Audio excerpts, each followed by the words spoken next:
அனைவருக்கும் வணக்கம். நான் உங்கள் 5ஆம் தலைமுறை ஜோதிடர் ராம்குமார் ராஜேந்திரன். நம்ம இன்னைக்கு பார்க்க போகிற தலைப்பு கன்னி ராசி அன்பர்களுக்கு உங்களுடைய ராசிக்கு 12ஆம் இடமான சிம்ம ராசியில் நடைபெறவிருக்கும் செவ்வாய் பகவானுடைய பெயர்ச்சிங்க. ஸோ இது வரைக்கும் 12ஆம் இடத்துல, அதாவது கடக ராசியில் 11ஆம் இடத்துல இருந்து வந்த செவ்வாய் பகவான், நீச்சத்தில் இருந்த செவ்வாய் பகவான் உங்களுடைய ராசிக்கு 12ஆம் இடத்திற்கு பெயர்ச்சி அடைகிறார். இந்த செவ்வாய் பகவான் உங்களுடைய ராசிக்கு 3 மற்றும் 8ஆம் இடத்திற்கான அதிபதிங்க. ஸோ இந்த நிகழ்வு காலகட்டங்கள் அப்படின்னு பார்த்தீங்கன்னா ஜூன் மாதம் 7ஆம் தேதி முதல் ஜூலை மாதம் 28ஆம் தேதி வரை நடைபெறவிருக்குங்க. செவ்வாய் ஒருவருக்கு தைரியத்தையும் வீரியத்தையும் தன்னம்பிக்கை மற்றும் மனோ உறுதியை கொடுக்கக்கூடிய இந்த கிரகம் அப்படின்னாவே இந்த செவ்வாய் பகவான் தான். ஸோ இந்த கிரக பயிற்சி காலகட்டங்களில் கன்னிராசி அன்பர்களுக்கு எந்த விதமான அற்புதங்கள் மற்றும் சிறப்புகளை கொடுக்க போகுது அப்படிங்கிறத இந்த காணொலியில் தெளிவாகவும் துல்லியமாகவும் பார்க்கலாங்க. நம்ம சேனலை ஃபஸ்ட் டைம் பார்க்குறோன்னா தான் சப்ஸ்கிரைப் பண்ணிக்கோங்க. பெல் பட்டனை கிளிக் பண்ணி ஆல் அப்படிங்கிற ஆப்ஷன் கொடுத்துக்கோங்க. கன்னிராசி அன்பர்கள் புதன் பகவானை அதிபதியாக கொண்டவர்கள். புத்திக்காரன் என்று அழைக்கக்கூடிய புதன் எந்த ஒரு விஷயத்தையுமே ஒரு தடவைக்கு 4 தடவை யோசித்து அதை செயல்படுத்தக்கூடிய நபர்கள். எல்லாத்தையும் பார்த்து செய்கிறாங்க. எந்த விதத்துலேயும் எந்த தவறுகள் நடந்துடக்கூடாது அப்படின்னு. ஸோ நம்ம எல்லாமே கரெக்டாக தான் பண்ணுறோங்க. ஆனால் ஏதோ ஒரு விதத்தில் நமக்கு சில தடுமாற்றங்கள் அப்படிங்கிறது கொடுத்துட்டே இருக்குது. நம்ம எடுத்து வைக்கக்கூடிய ஒவ்வொரு அடியிலும் தேவையில்லாத தடைகள் அப்படிங்கிறது கொடுத்துட்டே இருக்குங்க. ஒரு வீடு கட்ட முடியலைங்க, சொந்தமாக ஒரு இடம் வாங்க முடியல, வீட்டில் ஒரு திருமணம் சம்மந்தப்பட்ட சுபகாரியங்கள் பண்ண முடியலைங்க, வீட்டில் குழந்தை பாக்கியம் அப்படிங்கிறது சரியான விதத்தில் இல்லாமல் இருக்குது, கணவன் மனைவிக்கிடையே கருத்து வேறுபாடுகள் அப்படிங்கிறது, ஸோ நிறைய பிரச்சனைகள் அப்படிங்கிறத சந்திச்சிட்ருக்குறோம். இந்த காலகட்டங்களில், இந்த கிரக பயிற்சி காலகட்டங்களில் ஏதாவது சில மாற்றங்கள் அப்படிங்கிறது கொடுக்காதான்னு யோசிக்கிறவங்களுக்கு கண்டிப்பாக இந்த வரக்கூடிய செவ்வாய் பகவானுடைய பயிற்சியில் நிறைய மாற்றங்களையும் முன்னேற்றத்தையும் கொடுக்கக்கூடிய ஒரு காலகட்டமாக இருக்க போகுது. இந்த 12ஆம் இடத்தில் நடைபெறவிருக்கும் செவ்வாய் பகவானுடைய பயிற்சி விரைய மோட்சஸ்தானம் என்று அழைக்கக்கூடியதுங்க. இந்த இடத்துல செவ்வாய் பகவான் வந்துட்டார் அப்படின்னாவே நிறைய பேர் நிறைய நாள் ரொம்ப நாளாக முயற்சி பண்ணிகிட்டு இருப்போம். சொந்தமாக ஒரு வீடு ஒன்று கட்டணுங்க, ஒரு இடம் ஒன்று சொந்தமாக வாங்கணும் அப்படிங்கிற முயற்சி பண்ணிகிட்டு இருந்தோம்.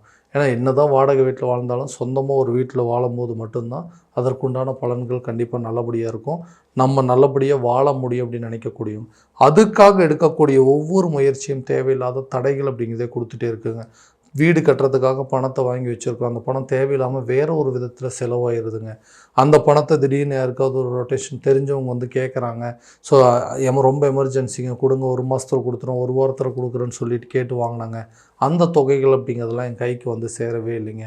அந்த பணம் வந்ததுனாவே போதும், கரெக்டான நேரத்தில் வீடு கட்டி முடிச்சிருவோன்னு யோசிக்கிறவங்களுக்கு கண்டிப்பாக வீடு கட்டக்கூடிய யோகம் அப்படிங்கிறது இந்த காலகட்டங்களில் இருக்குங்க.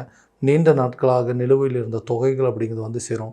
ஒரு பேங்க் லோன் அப்ளை பண்ணியிருந்தோங்க, அந்த பணம் கூட நம்ம கைக்கு வரல அப்படின்னு யோசிச்சுட்டு இருந்தீங்கன்னா இந்த காலகட்டங்களில் கண்டிப்பாக உங்கள் கைக்கு சேருங்க.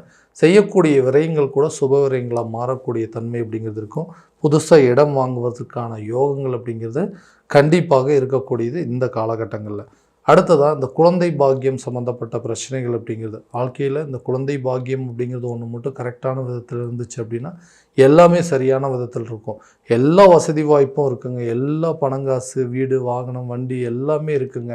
ஆனால் அந்த குழந்தை செல்வம் அப்படிங்கிறது ஒன்று வீட்டில் இல்லாததுனால மிகப்பெரிய ஒரு குறையாகவே இருக்குது.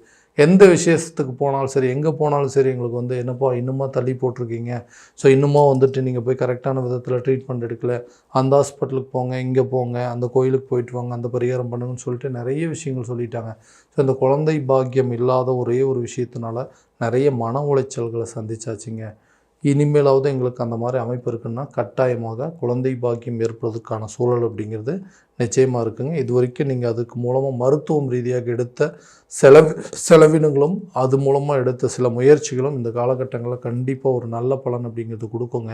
திருமணம் ஆகாத நபர்களுக்கு திருமணம் சம்மந்தப்பட்ட ஒரு யோகம் அப்படிங்கிறது உருவாக்கும். இந்த செவ்வாய் அப்படின்னாவே இந்த திருமணம் சம்மந்தப்பட்ட தடைகள் ஏதாவது இருக்குங்களா, இது திருமணம் அப்படிங்கிறது பெரிய பிரச்சனையாகவே இருக்குங்களா, அதுதான் இதுக்கு எல்லாத்துக்கும் தடையை கொடுக்கும் அப்படின்னு கேட்டிங்கன்னா கண்டிப்பாக திருமணம் சம்மந்தப்பட்ட யோகத்தை கொடுக்கக்கூடியவரும் இந்த செவ்வாய் பகவான் தான். ஸோ இந்த எதனால் எல்லாமே நடக்காமல் இருக்குங்க. எல்லா அலைன்ஸும் பார்க்குறோங்க, ஏதாவது ஒரு தோஷம் இருக்குது, ஏதாவது ஒரு ரீசனை சொல்லிவிட்டு அது தட்டி கழிச்சு போயிட்டே இருக்குது. இந்த திருமணம் அப்படிங்கிறது கரெக்டான ஒரு ஸ்டேஜில் நடந்துச்சு அப்படின்னா எனக்கு அடுத்தடுத்த வெற்றிகள் அப்படிங்கிறது நல்லபடியாக இருக்குது. ஏன்னா அந்த கரெக்டான ஸ்டேஜில் கரெக்டான வேலைக்கு போயிட்டேங்க, கரெக்டான ஏஜில் வீடு கட்டியாச்சு, வண்டி வாகனம் எல்லாம் வாங்கியாச்சு. இந்த திருமண ஸ்தானம் அப்படிங்கிறது ஒன்று மட்டும் அமையாமல் இருக்குது. ஸோ இந்த நிகழ்வுகள் நடந்துச்சுன்னா இன்னும் அடுத்த லெவலுக்கு மூவ் பண்ணுறோம் அப்படின்னா திருமணம் சம்மந்தப்பட்ட தடைகள் அப்படிங்கிறது நிச்சயமாக அகலுங்க. அதே நேரத்தில் கணவன் மனைவிக்கிடையே இருக்கக்கூடிய கருத்து வேறுபாடு அப்படிங்கிறது கண்டிப்பாக தீருங்க. எதுக்கெடுத்தாலும் ஆர்கியூமெண்ட் பண்ணுறாங்க, எதுக்கெடுத்தாலும் சண்டை போடுறாங்க. நாங்கள் நல்லா தாங்க இருக்கிறோம். தேவையில்லாத நபர்களுடைய கருத்துக்களை கேட்கறதுனால தான் எங்கள் குடும்பத்தில் தேவையில்லாத பிரச்சனை. 3ஆம் நபர்களுடைய தலையீடுகள் அப்படிங்கிறது எப்போ என்ட்ரியாச்சோ அப்போவே எங்களுக்குள்ளே இருக்கக்கூடிய நிம்மதி போயிடுச்சுங்க. 2 பேரும் ஒருத்தருக்கு ஒருத்தர் சரியாகவே பேசிக்கிறதில்ல. நல்லா உட்காந்து எல்லாருமே குடும்பத்தோடு உட்காந்து சாப்பிட்டே ரொம்ப நாள் ஆகுது. அந்தளவுக்கு சில பாதிப்புகள் வந்துட்டுருக்குங்க. இந்த நிலை தீருமானா கண்டிப்பாக தீருங்க. கணவன் மனைவிக்கிடையே நல்ல ஒரு ஒற்றுமை ஏற்படுங்க. ரொம்ப நாளாக பிரிந்த தம்பதியினர் கூட ஒன்று சேருவதற்கான சூழல் அப்படிங்கிறது இருக்குங்க. குடும்பத்தில் ஆரோக்கிய மேன்மை அப்படிங்கிறது இருக்கும். குடும்பத்தில் குதூகலங்கள் எல்லோரும் ஃபேமிலியோடு சேர்ந்து எங்கேயாவது வெளியே ட்ரிப் போயிட்டு வரதுக்கான வாய்ப்புகள் அப்படிங்கிறது நிச்சயமாக இருக்குங்க. ஒருத்தருக்கு ஒருத்தர் நல்ல அண்டர்ஸ்டாண்டிங் பண்ணிக்கிறதுக்கான சூழல் அப்படிங்கிறது ஏற்படுங்க. தொழில் ரீதியாக இதுவரை இருந்த முடக்கங்கள் அப்படிங்கிறது நீங்கும். எல்லா பிஸ்னஸும் பண்ணியாச்சுங்க. எல்லா விதத்துலையும் எல்லா தொழிலையும் இறங்கி பார்த்துட்டேன். ஒரு காலத்தில் எதுவுமே நான் கை வச்சது எதுவுமே ஃபெயிலியர் ஆனதே கிடையாது. ஆனால் இப்போ கொஞ்சம் சமீப காலகட்டமாக நான் ஆரம்பித்த பிஸ்னஸ் எல்லாமே பெரிய லாஸ் அப்படிங்கிறதாயிடுச்சு. என்ன நடந்ததுன்னே தெரியலைங்க. மற்றவங்களுக்கு ஐடியா கொடுத்துட்டு இருந்தது போய் இப்போ மற்றவங்க எனக்கு ஐடியா கொடுக்குற நிலைமைக்கு வந்துட்டேன். எல்லாம் கரெக்டாக போய்ட்டு என்னுடைய நேரங்காலங்கள் சரியில்லையா, எனக்கு நடந்துட்டு இருந்த திசாபுத்திகள் சரியில்லையா, இல்லை ஜாதக அமைப்பு சரியில்லையான்னு சொல்லி யோசித்து ஒன்று பார்த்து மறுபடியும் இது செட் ஆகாதுன்னு சொல்லி வேறு பிஸ்னஸ் பண்ணோம். அதுவும் ஃபெயிலியர் ஆச்சு. மறுபடியும் அடுத்த பிஸ்னஸ்ன்னு சொல்லி எதுலேயுமே என்னால் நிலையாக இருக்க முடியலைங்க. ஒரு முடிவை தெளிவாக எடுக்க முடியல, தைரியமாக ஒரு முயற்சிகள் எடுக்க முடியல அப்படின்னு யோசிக்கிறவங்களுக்கு இந்த காலகட்டங்களில் இந்த சூழ்நிலைக்கு தகுந்தாற்போல் சில பிஸ்னஸ் ஸ்டார்ட் பண்ணுறதுக்கு வாய்ப்பு இருக்குங்க.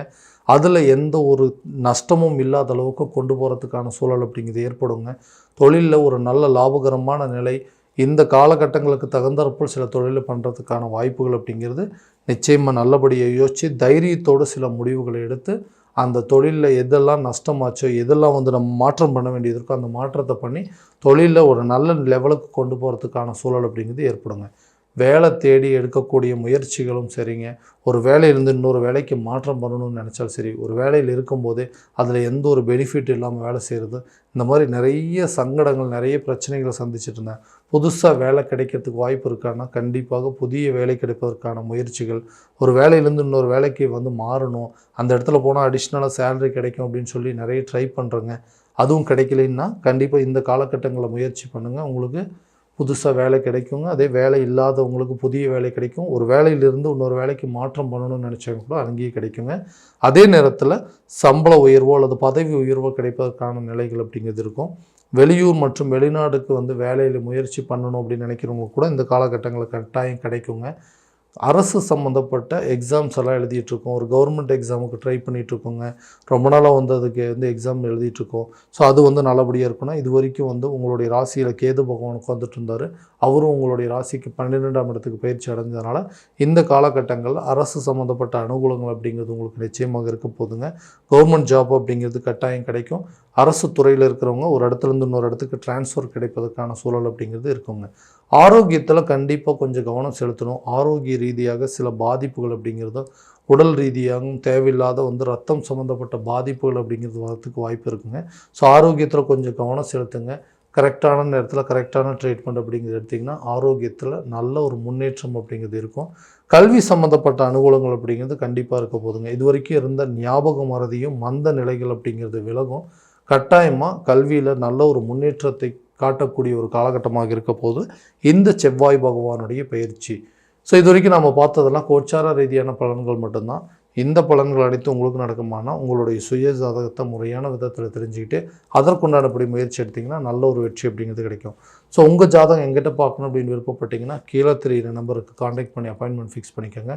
அப்படி இல்லையா உங்களோட ஜாதகத்தை வாட்ஸ்அப் மூலமாக அனுப்பிச்சி வச்சிங்கன்னா தெளிவான முறையில் கணிச்சு துல்லியமான பலன்கள் அப்படிங்கிறது உங்களுக்கு தெரியப்படுத்தப்படுங்க. மீண்டும் அடுத்த காணொளியில் உங்களை சந்திக்கும் வரை உங்களிடமிருந்து விடைபெறுவது உங்கள் ராம்குமார் ராஜேந்திரன். நன்றி.